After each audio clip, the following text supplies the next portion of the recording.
Buka Alkitab kita sama-sama. Hari ini kita masih membahas pembahasan kita yang menarik. Mengapa orang pilihan bisa gagal. Dan hari ini kita masuk pada pembahasan yang ke-10. Dan ini bukan pembahasan 33 minggu. Ini hanya pembahasan 12 minggu, saudara-saudara. Iya kan? Ini pembahasan 12 minggu. Kita akan membahas tentang mengapa orang pilihan bisa gagal. Iya kan?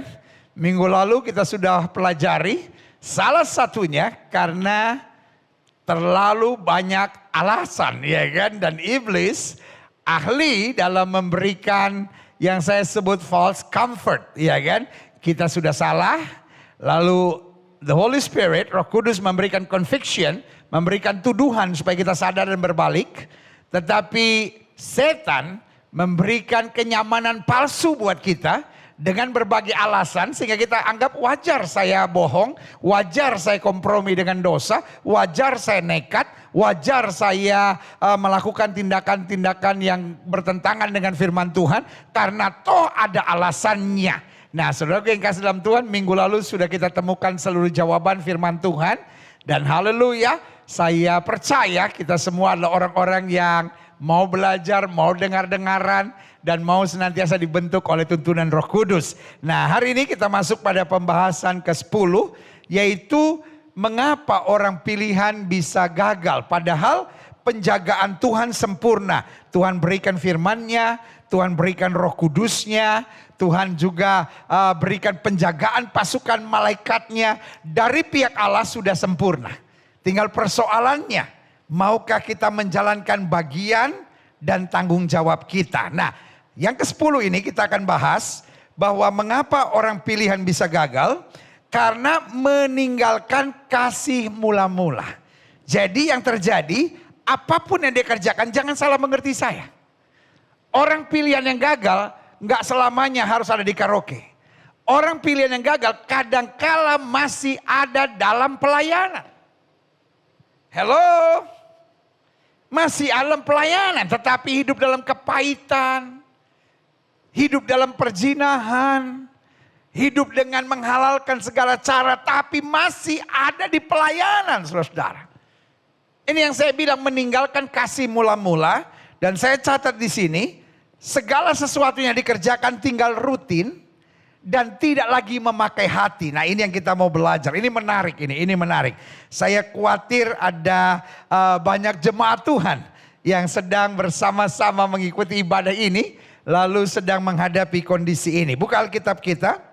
Wahyu pasal 2 ayat 1-5 ini surat Kristus kepada jemaat Tuhan di Efesus. Tuliskanlah kepada malaikat jemaat di Efesus. Inilah firman dari dia yang memegang ketujuh bintang itu di tangan kanannya.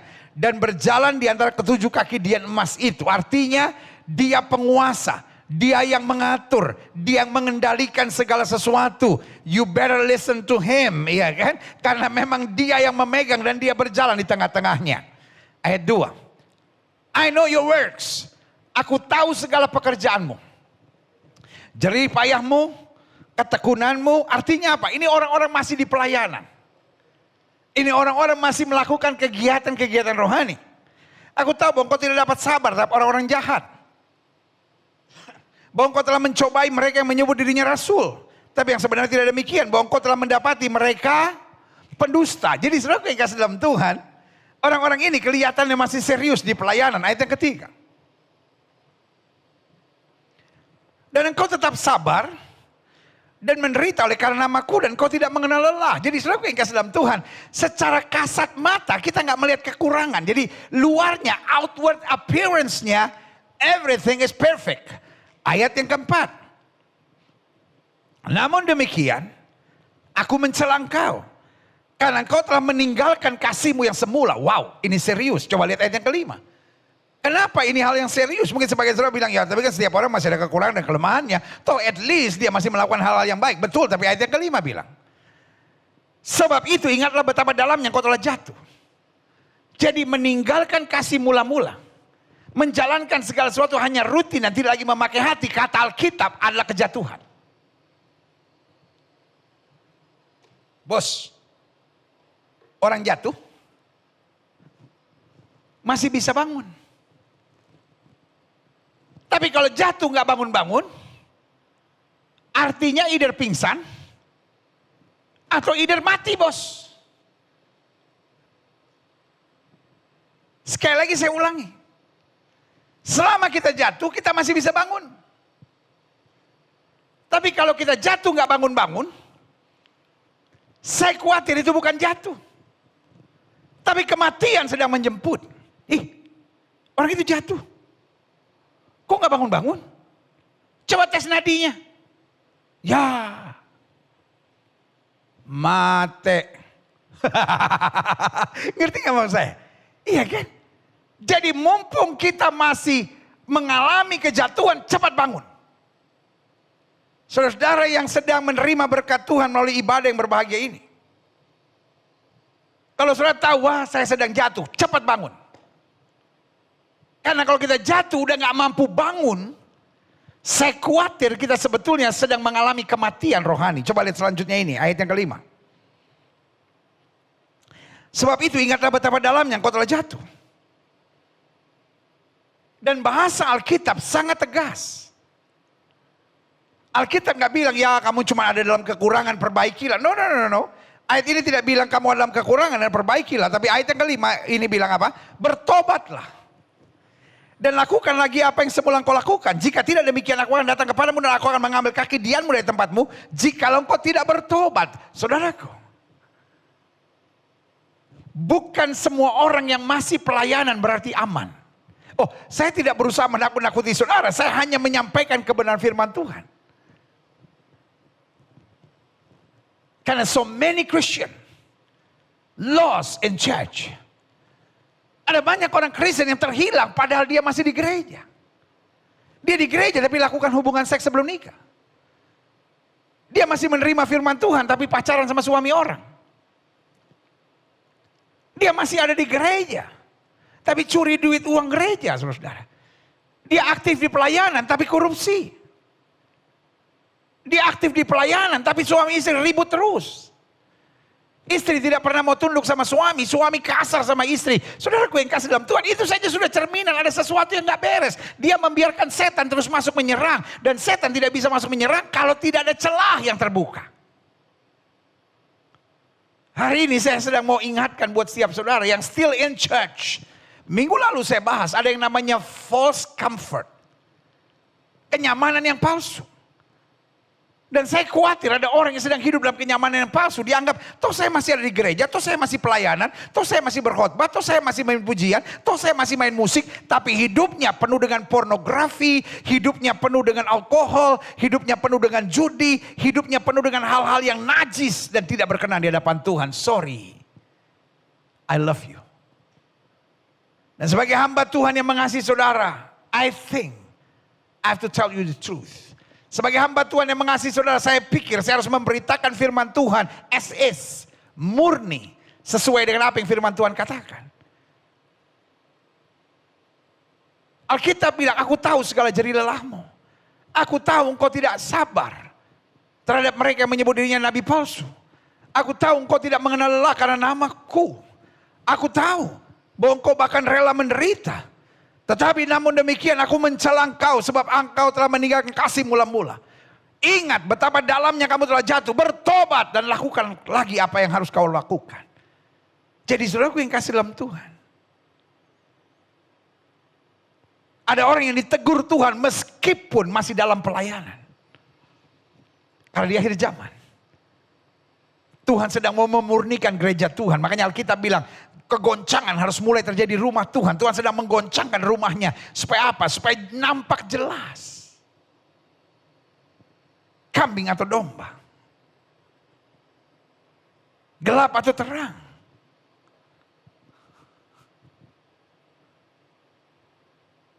Lalang atau gandum. Karena Alkitab bilang yang sudah berbuah sekalipun dibersihkannya. Supaya lebih banyak berbuah. Relakan diri kita. Untuk terus dibersihkan Tuhan. Karena Alkitab berkata yang rela dibersihkan akan dipakai untuk maksud yang mulia. Kita lihat selanjutnya, klik. Salah satu hal yang sangat harus kita perhatikan selalu adalah menjaga semangat motivasi. Meskipun kita masih pelayanan, meskipun kita masih cinta Tuhan, meskipun kita masih dengar lagu-lagu rohani, meskipun kita masih pakai kalung salib, tapi semangat motivasi ini yang paling menentukan. Saya pelajari, klik. Apa semangat motivasi kita? Menjadi hamba yang taat dan berkenan.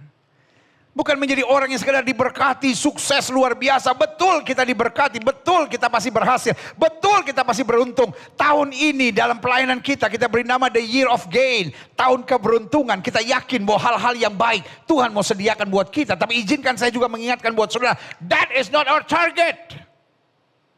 Itu visi gereja kita, yes. Tetapi target kita tetap menjadi hamba Tuhan yang taat dan berkenan kepada Tuhan.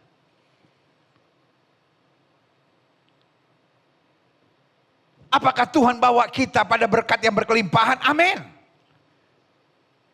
Tetapi itu urusan Tuhan. Urusan berkat, urusan sukses, urusan mujizat, urusan kemenangan, itu urusan Tuhan. Tuhan yang akan menyediakan buat kita. Tugas kita mempertahankan motivasi kita, dorongan kita, semangat kita untuk tetap menjadi hamba Tuhan yang berkenan di hadapan Tuhan. Amin. Mungkin saudara menatap saya dan berkata, saya seorang jaksa pendeta. Even though engkau seorang jaksa, tapi engkau hamba Tuhan yang harus taat dan berkenan kepada Tuhan. Ketika kita menyadari ladang kita boleh berbeda-beda, tetapi kondisi kita, panggilan kita, keberadaan kita tetap sama. Hamba Tuhan yang taat dan berkenan kepada Tuhan. Yang kedua, semangat motivasi apa yang harus kita jaga? Membalas cinta Tuhan, memuliakan Tuhan, serta menyenangkan hati Tuhan. Bu, sebagai istri, kenapa engkau bisa ngalah sama suami? Kenapa engkau bisa sabar? Kenapa engkau bisa tunduk? Karena kita mau balas cinta Tuhan, Tuhan terlalu baik buat kita. Sebagai suami, kenapa engkau bisa menguasai diri? Kenapa engkau tak bisa mempertahankan hidup suci? Sebagai seorang yang ada dalam gereja, kenapa engkau bisa mengembalikan perpuluhan milik Tuhan? Kenapa engkau bisa berkorban? Kenapa engkau mau berbuat banyak untuk pekerjaan Tuhan? Jawabannya sederhana, karena kita mau membalas cinta Tuhan. Mau menyenangkan hati Tuhan, mau senantiasa meninggikan namanya. Pertanyaan saya adik-adik muda, kenapa engkau tidak pacaran dengan orang yang tidak seiman? Kenapa engkau paksakan dirimu untuk tetap menjaga kesucian? Kenapa engkau menolak pornografi? Para orang muda sekarang bilang, nggak apa-apa, itu kan untuk pengetahuan. Pengetahuan apa? Roh setan menguasai hidup saudara. Terlalu banyak anak-anak muda hari-hari ini hidup dengan onani, masturbasi. Kenapa? Karena tontonannya selalu hal-hal yang sifatnya najis, saudara-saudara. Dan ini yang saya mau bilang sama saudara. Seks itu seperti macan tidur. Saya ulangi sekali lagi, seks itu seperti macan tidur. Jangan dibangunkan sebelum pada waktunya. Kenapa anak-anak muda sekarang sedang bingung? Kenapa ya kok dorongan seksual saya begitu tinggi sampai akhirnya saya lakukan onani, masturbasi? Kenapa ya saya mudah sekali terbujuk dengan kekasih saya, disenggol sedikit terus kayaknya naik itu dorongan seksual. Tapi setelah melakukannya saya menyesal karena sudah buka pintu terlalu lebar. Berhenti nonton tayangan-tayangan cabul, berhenti baca-bacaan cabul, berhenti lihat gambar-gambar cabul dalam nama Yesus. Itu merusak otak, jiwa, pikiran dan hidupmu. Engkau orang muda yang sedang mau dipersiapkan Tuhan hal-hal yang baik. Jangan rusak dirimu dengan hal-hal yang cabul itu. Adik-adik muda. Kalau kita sadar Tuhan itu baik buat kita. Meskipun kita tahu kita masih dalam tantangan, masalah, persoalan bertubi-tubi. Tapi selalu Tuhan bela, selalu Tuhan kuatkan kita. Maka apa yang kita buat? Kita mau membalas cinta Tuhan. Alkitab berkata, dengan apakah aku membalas kebaikan Tuhan? Kecuali hidup menurut kehendak dan rahmatnya. Berarti jelas semangat motivasi apa yang harus kita jaga? Satu, menjadi hamba yang taat dan berkenan. Yang kedua, membalas cinta Tuhan, memuliakan Tuhan, meninggikan Tuhan, serta menyenangkan hati Tuhan. Yang ketiga, semangat motivasi apa yang harus kita miliki? Menjadi saksi Tuhan. Serta meluaskan kerajaan Tuhan. Aku mau menjadi saksi Tuhan. Kenapa kita berjuang? Sebagai seorang mahasiswa, kenapa kita berjuang? sebagai pelajar, untuk menjadi pelajar teladan, untuk menjadi seorang yang prestasinya luar biasa. Kenapa kita mau jadi istri yang baik? Kenapa kita mau jadi suami yang baik? Kenapa kita mau bangun rumah tangga yang penuh damai sejahtera? Kenapa kita kalau pemimpin, kita mau jadi pemimpin yang bertanggung jawab untuk karyawan kita. Kita nggak mau nyusahin orang, kita nggak mau merugikan orang, karena kita mau jadi saksi Tuhan. Alkitab bilang supaya orang melihat perbuatanmu yang baik dan memuliakan Bapamu yang di sorga. Itu harus menjadi semangat dan motivasi kita. Jangan sampai orang lihat hidup kita, ya ampun, katanya orang Kristen, melawan suaminya terus, berkelahi terus rumah tangganya, katanya orang Kristen. Sama pembantunya aja kasar, katanya orang Kristen. Sama pegawainya aja pelitnya setengah mati, katanya orang Kristen. Kalau udah maki orang, kebun binatang keluar semuanya. Dalam nama Yesus saya mau kasih tahu, kau mempermalukan nama Tuhan. Anak-anak Tuhan Yesus harus berprestasi. Anak-anak Tuhan Yesus harus berintegritas. Anak-anak Tuhan Yesus harus menjadi orang yang bisa dipercaya dan bisa diandalkan. Dan semangat motivasi itu, Tuhan, aku jangan sampai mempermalukan nama Tuhan. Kalau aku seorang suami kasar pada istriku, egois dan kepala batu. Kalau aku istri yang selalu memancing keributan dalam rumah tangga, maka aku mempermalukan nama Tuhan. Kalau aku pacaran tapi aku raba-raba kekasihku, aku hanya membangkitkan hawa nafsu seksual dalam diriku, maka aku mempermalukan nama Tuhan. Tapi kalaupun kekasihku mengajak aku kencan hal-hal yang sudah terlalu buruk, terlalu najis, saya harus berani berkata dalam nama Yesus keluar. Karena itu roh iblis yang sedang menguasainya.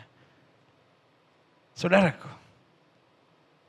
semangat motivasi ini harus kita jaga. Yang pertama, kita harus menjadi hamba yang taat dan berkenan. Yang kedua, semangat motivasi kita harus membalas cinta Tuhan, memuliakan Tuhan, meninggikan Tuhan, serta menyenangkan hati Tuhan. Yang ketiga, menjadi saksi Tuhan serta meluaskan kerajaan Allah. Tuhan, biar lewat hidupku orang merasakan kasih Kristus, damai Kristus, sukacita, bahkan suasana sorga. Makanya doa Bapa kami kita selalu berbunyi apa? Datanglah kerajaanmu. Lewat apa kerajaan Tuhan datang? Lewat kita, the church. Kita yang adalah bait roh Allah. Kita yang menghadirkan damai, kasih, sukacita, semangat dan kekuatan. And great example. Dan menjadi teladan buat orang di sekitar kita. Amin. Selanjutnya, semangat motivasi apa? Semangat motivasi melawan iblis dan menghancurkan pekerjaan iblis serta merebut jiwa-jiwa.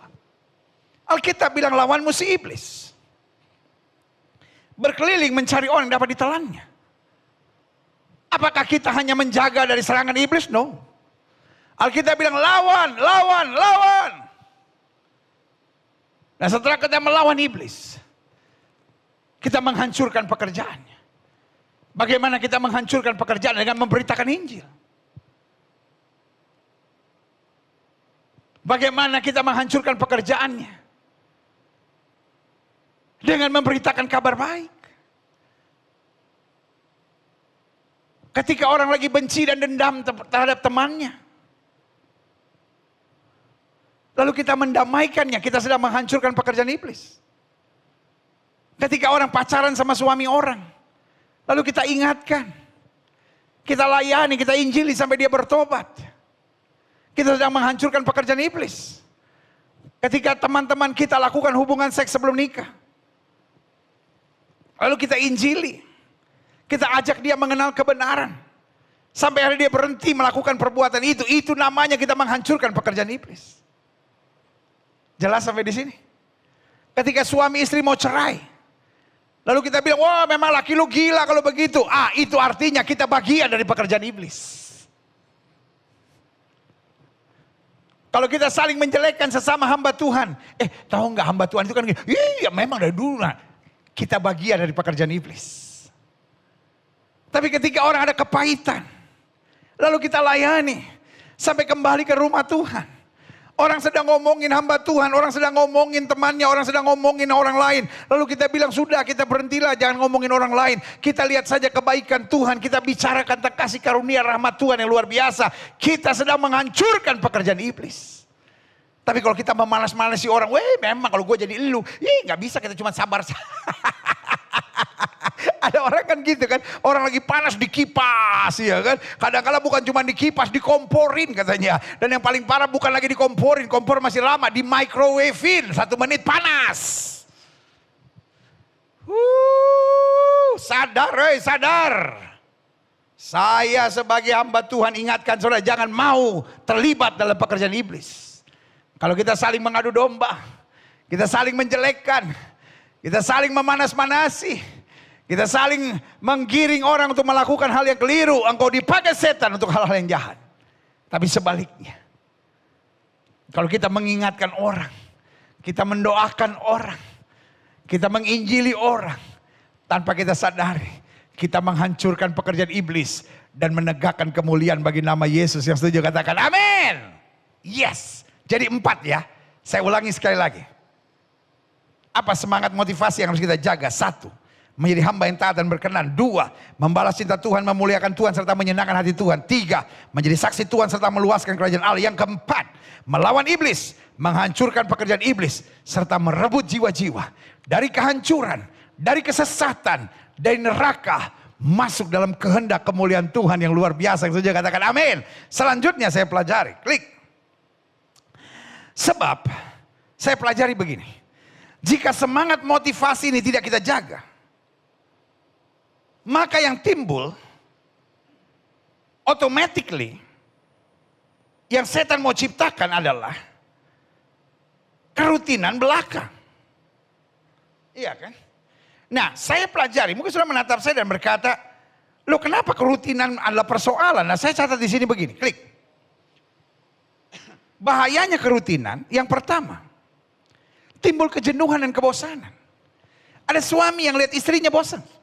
Ada istri yang lihat suaminya bosan. Ada banyak orang dalam rumah tangga lihat-lihatan sedikit berkelahi. Kenapa? Udah jenuh, udah bosan. Jadi kerutinan dalam rumah tangga, ya kan? Kerutinan dalam pelayanan, kerutinan dalam kehidupan orang-orang muda, akhirnya mendatangkan kejenuhan dan kebosanan. Dan di tengah kejenuhan dan kebosanan, orang mulai mencari-cari sesuatu. Kenapa orang akhirnya lari ke narkoba misalnya? Kenapa orang akhirnya mencari kepuasan dalam kenikmatan seksual misalnya? Kenapa orang akhirnya lari ke alkohol, merokok, ya kan? Lalu cari hiburan-hiburan tertentu. Karena kejenuhan dan kebosanan. Nah, iblis itu licik. Dia buat segalanya rutin, ya kan? Supaya timbul kejenuhan dan kebosanan. Sehingga kita mengharapkan sesuatu yang dapat menghapus kejenuhan dan kebosanan. Dan biasanya terseret pada hal-hal duniawi daging yang menghancurkan. Yang kedua saya pelajari, apa bahayanya kerutinan? Sehingga akhirnya kehilangan dorongan ketulusan hati. Ya, istri buat sesuatu buat suaminya, suaminya udah gak ada terima kasih. Dalam hatinya gini, ya udah pantasnya. Suami kasih gajinya kepada istrinya, istrinya juga bilang kok kurang, ya ampun. Udah gak ada terima kasih karena udah gak ada hati. Jadi segala sesuatunya udah kehilangan ketulusan hati. Istri siapin kopi buat suaminya. Suaminya gak merasa lagi sebagai sesuatu yang wow. Ya kita udah nikah 12 tahun, pendeta kita udah nikah 15 tahun, ya memang harusnya dia sediakan gitu. Hello. Tidakkah sudah bisa menghargai? Ketika pembantu sudah buat sesuatu, ya kan saya gaji, betul, tapi kan dia manusia. Ketika driver saudara, ketika staff saudara berbuat sesuatu, masih bisa nggak bilang terima kasih? Atau ketulusan hati kita sudah hilang? Iblis sudah menempatkan diri kita pada kerutinan sehingga kita anggap, ya wajar, saya udah bayar, hello. Kenapa sudah perlakukan segala sesuatu seperti barang? Engkau tidak lagi peluk anakmu dengan kasih. Dan berkata sayang, papa bangga punya anak seperti kamu. Betul, anak kita bukan malaikat, bukan sempurna, dia banyak kekurangan. Tetapi dia berkat Tuhan dalam hidup kita di rumah tangga. Kalau nggak ada dia, kita juga sedih. Betul? Kita sudah tidak bisa menghargai berkat Tuhan lagi dalam hidup kita. Kita bangun pagi udah gak bisa bersyukur.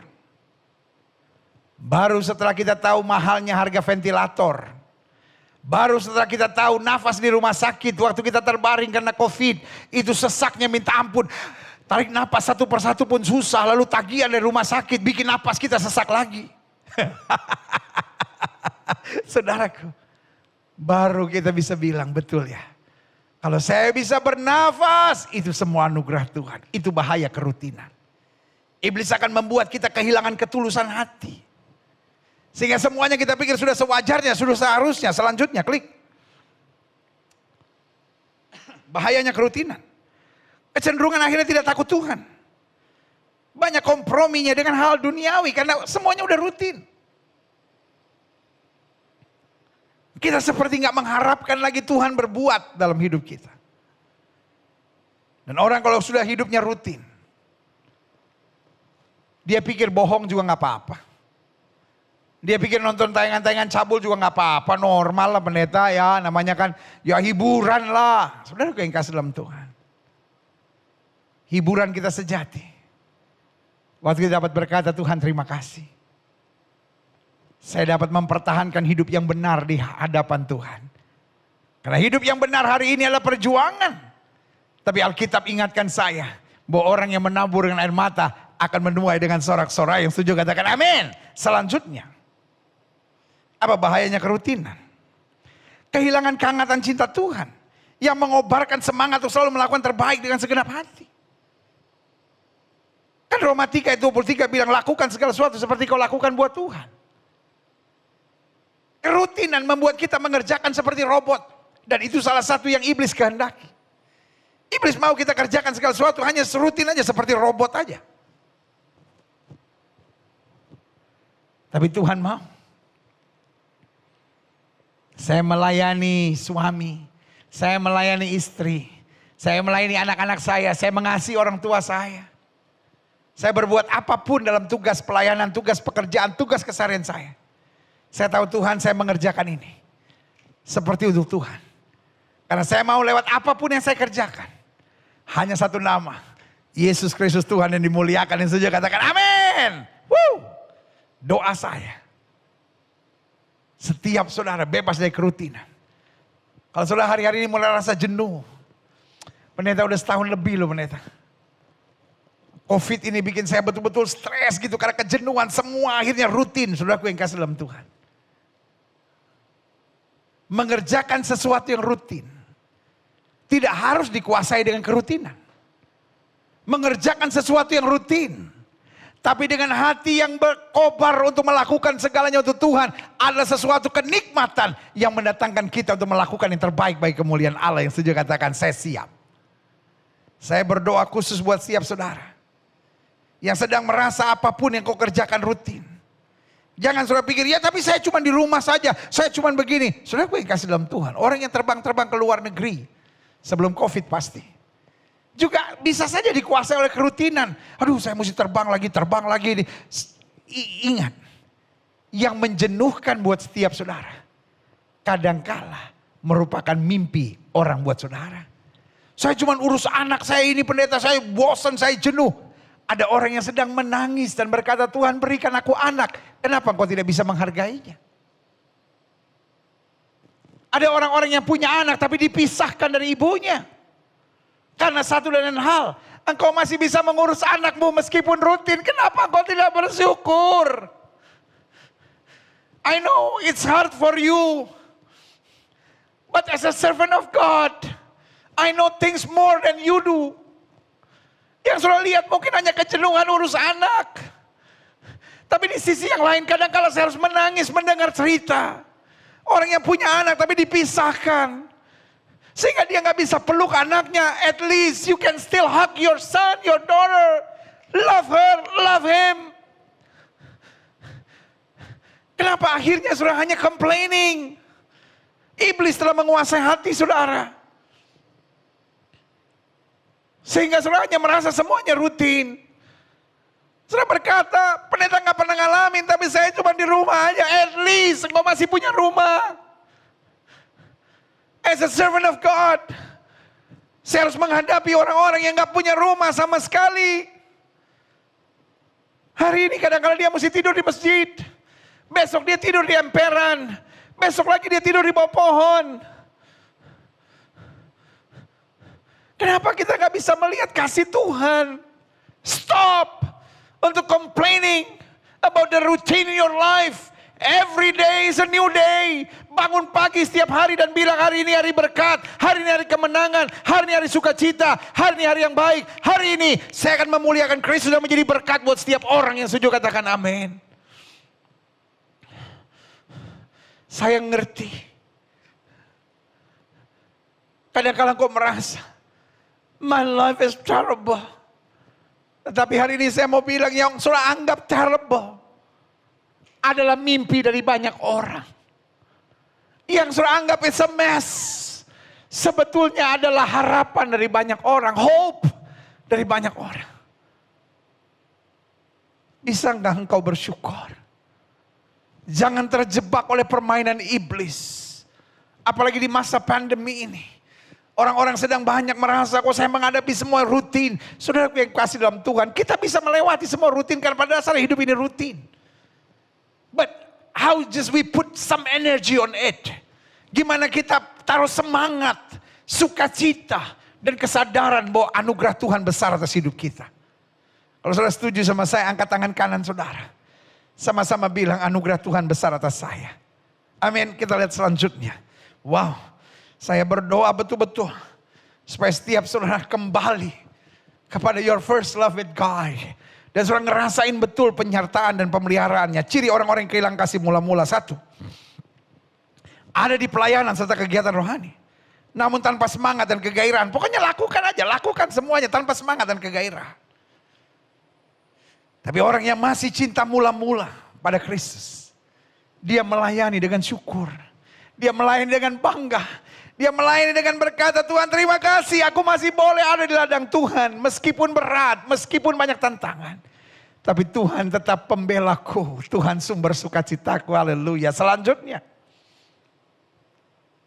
ciri orang yang kehilangan kasih mula-mula. Melihat pelayanan, melihat tugas, melihat tanggung jawab sudah seperti beban. Ketika kita melihat pelayanan, jadwal pelayanan sebagai beban. Ketika kita melihat harus ngalah sama suami, harus mengasihi istri, harus mandiin anak, harus urus anjing, harus urus bersihin rumah. Kita anggap itu sudah beban, berarti engkau sedang kehilangan kasih mula-mula. You need special touch from Jesus. Mungkin banyak orang hanya mengkritik saudara. Mungkin banyak orang bilang, gak boleh gitu dong, gak boleh gitu dong. Saya datang bukan untuk mengkritik saudara. Saya datang untuk memeluk saudara dengan kasih dan memberitahu you need Jesus love in your heart. Engkau membutuhkan kasih Tuhan, engkau sudah terjebak pada kerutinan. Keluar dalam nama Yesus. I know it's hard. Karena engkau bangun pagi dan engkau merasa, I'm just a robot.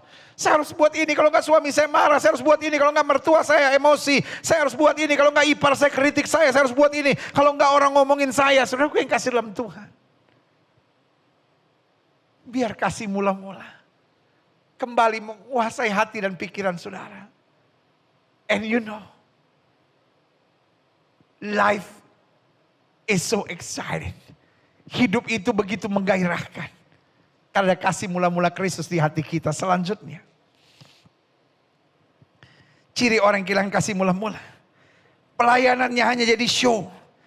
Supaya dilihat orang. Tapi behind closed door, nothing.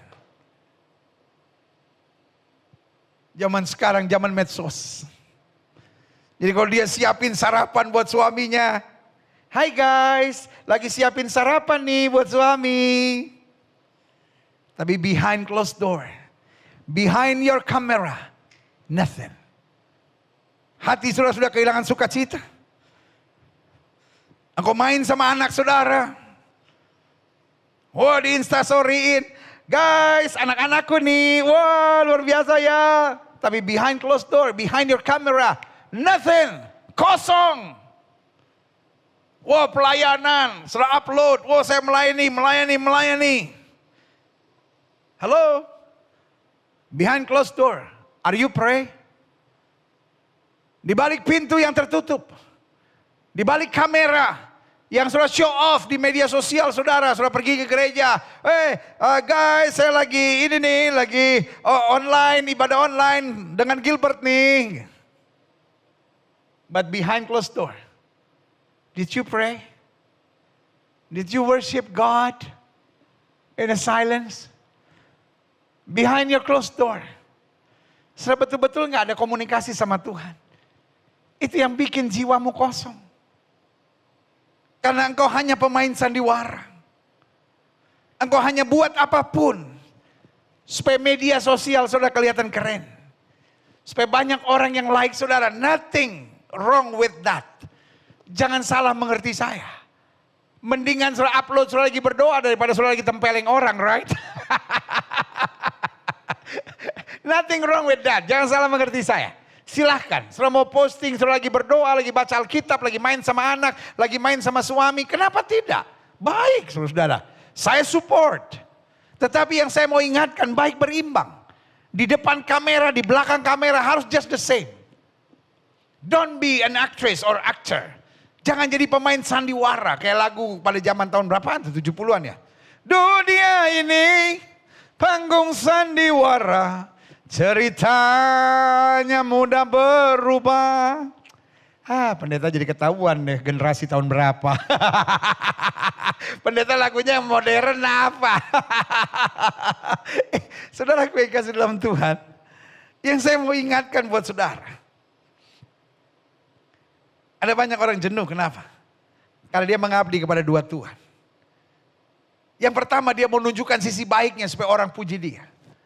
Tapi sebetulnya di dalam dirinya kosong. Sorry. Kerutinan memang menciptakan kemunafikan. Dan sebagai hamba Allah dalam nama Yesus saya mau ingatkan buat saudara. Kalau itu terjadi dalam diri saudara. Keluar dari belenggu kemunafikan itu. Lalu mulai isi. Bukan berarti yang di depan kamera harus sudah hapus.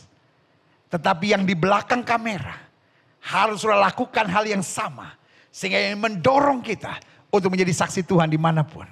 Bukan berarti kita harus berhenti pelayanan. Tetapi kita harus doa. Kita harus punya hubungan pribadi dengan Tuhan. Behind closed door. Amin. Selanjutnya. Lihat ya. Ciri orang kilang kasih mula-mula ada di pelayanan serta kegiatan rohani namun tanpa semangat dan kegairahan. Melihat pelayanan sudah sebagai beban. Pelayanan hanya sebagai show supaya dilihat orang. Tapi behind closed door, nothing. Yang keempat, banyak mengeluh serta bersungutnya. Jadi orang kalau udah banyak mengeluh dan banyak bersungutnya apa saja. Ya kan mau pelayanan ke, mau tugas ke, mau tanggung jawab ke, hari-hari ke, dalam rumah tangga ke. Lihat apa saja udah banyak mengeluh dan bersungutnya. Ya kan. Dia lihat TV-nya, TV saya kecil nih. Padahal ada orang yang gak punya TV. Ya kan dia lihat kamarnya, aduh bocor. Padahal ada orang yang gak punya kamar sendiri. Ya kan. Jadi ada orang yang selalu lihat segalanya dari sudut negatifnya. Ini yang saya bilang. Dia mungkin masih di gereja. Dia mungkin masih Kristen. Dia mungkin masih menyebut dan berpikir dirinya anak Tuhan. Tapi sebetulnya dia kehilangan kasih mula-mula. Kasih untuk menyadari. Bahwa apapun yang terjadi dalam hidup saya. Berkat Tuhan dahsyat dan luar biasa. Selalu saya bilang. Hidup yang paling indah adalah hidup yang tahu bersyukur. Hidup yang paling indah adalah hidup yang tahu bersyukur. Dan selalu saya bilang. Hidup itu murah. Yang mahal itu adalah bersyukurnya. Saya ulangi sekali lagi, hidup itu murah, yang mahal itu bersyukurnya. Kalau kita bisa bersyukur, saya menyebut engkau sebagai orang kaya. Karena ada orang yang dapat apa saja mengeluh. Lihat apa saja mengeluh, lihat anaknya mengeluh, lihat suaminya mengeluh, lihat kekurangan sedikit mengeluh, lihat apa saja mengeluh. Tapi kalau kita belajar bersyukur, saya menyebut engkau orang yang kaya dan diberkati. Haleluya. Sebagai penutup, klik. Saya pelajari. Mengapa orang pilihan bisa meninggalkan kasih mula-mula? Satu. Karena tawar hati karena berbagai masalah. Masalah itu proses, masalah itu pendidikan, masalah itu ujian yang harusnya mendewasakan kita. Jangan masalah membuat kita tawar hati. Alkitab berkata, kalau kamu tawar hati di tengah masalah, kecillah kekuatanmu. Tuhan sedang mendidik kita. Di tengah masalah untuk menjadi semakin dewasa. Di tengah masalah untuk semakin mengandalkan Tuhan. Di tengah masalah untuk semakin menjadi orang-orang yang berhikmat. Dan di tengah masalah menjadi orang-orang yang semakin percaya mujizat Tuhan sediakan tepat pada waktunya buat setiap orang yang mengasihi dia. Haleluya. Selanjutnya, mengapa orang pilihan bisa meninggalkan kasih mula-mula? Karena mengerjakan segala sesuatu tanpa pengalaman pribadi dengan Tuhan. Jadi dia pikir segalanya karena saya bisa. Segala sesuatunya ya karena memang itu tugas saya. Tapi kalau dia tahu, Tuhan dekat dengan saya. Tuhan pegang tangan saya. Ingat. Ketika Yusuf digoda oleh istrinya Potifar. Apa jawabannya? Tidak mungkin aku melakukan dosa yang besar itu di hadapan Tuhan. Yang dia ingat adalah Tuhan.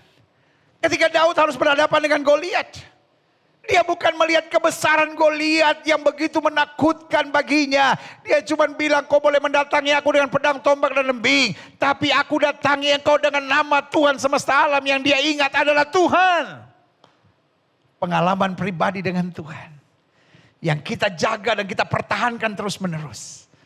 Ini yang membuat hidup kita mantap dalam menghadapi apa saja. Yang ketiga, mengapa orang pilihan bisa meninggalkan kasih mula-mula? Karena memiliki ekspektasi duniawi. Dia bukan menaikkan doa seperti Kristus yang berkata, biar bukan kehendakku yang jadi, melainkan kehendakmu yang terjadi. Tapi dia selalu berpikir, ya saya maunya sih suami saya ngalah lah. Saya mau istri saya beginilah. Saya mau begini. Hidup ini bukan soal ekspektasi di sekitar. Hidup ini adalah soal tekad diri kita. Saya harus jadi suami yang baik. Saya harus jadi anak muda yang bertanggung jawab. Oke, mama dan papa saya bercerai. Tapi saya buktikan bahwa bersama dengan Tuhan saya cakap menanggung segala perkara. Hidup bukan soal ekspektasi terhadap keadaan dan orang di sekitar kita. Tapi soal dorongan semangat iman dan keyakinan kita. Bahwa Allah turut bekerja dalam segala perkara untuk mendatangkan kebaikan. Buat setiap orang yang mengasihi dia. Setuju katakan amin. Yang terakhir. Saya undang pemain musik maju ke depan. Mengapa orang pilihan bisa meninggalkan kasih mula-mula? Karena tidak menenggelamkan diri dalam rencana Allah.